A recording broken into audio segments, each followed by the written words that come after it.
వాక్యాన్ని ఎప్పుడు అసలు ఆలోచించింది, వాక్యం అనేటువంటి ఫుడ్ ఎప్పుడు తీసుకుంటున్నాం మనం. కనుక పరిశుద్ధాత్మ వచ్చింది భూమి మీద, సంఘం స్థాపించడానికి వచ్చాడు, తర్వాత సంఘాన్ని ఎస్టాబ్లిష్ చేయడానికి వచ్చాడు, ఆ తర్వాత సంఘాన్ని తీసుకెళ్ళటానికి వచ్చాడు. దేవునికి స్తోత్రం.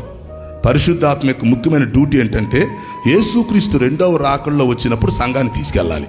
అప్పటి వరకు ఇక్కడ ఉంటాడు, ఉండి ఈ లోపు రక్షణ పొందే వాళ్ళందరూ రక్షణ పొందితే, అందరికి సువార్త అందితే, ఎవరెవరైతే రక్షించబడతారో వీళ్ళందరిని ఫిల్టర్ చేసుకొని వీళ్ళందరిని ఒక సంఘంగా చేసి తీసుకెళ్ళాలి. అది పరిశుద్ధాత్మ డ్యూటీ. కాబట్టి రెండవ రాకడ వచ్చే వరకు ఆయన భూమి మీద ఉంటాడు, ప్రతి వ్యక్తిని టచ్ చేస్తాడు. ఇంకా అదంతా నేను చెప్పట్లేదు, కానీ థియరీలోకి వెళ్తే బయటకు రాలేము, చాలా టైం తీసుకునేది. ప్రతి వ్యక్తిని పరిశుద్ధాత్మ టచ్ చేస్తాడు. ఆ రక్షించబడ్డ వాళ్ళు మొత్తాన్ని లెక్కలోకి తీసుకొని యేసుక్రీస్తు ఎప్పుడైతే రెండవ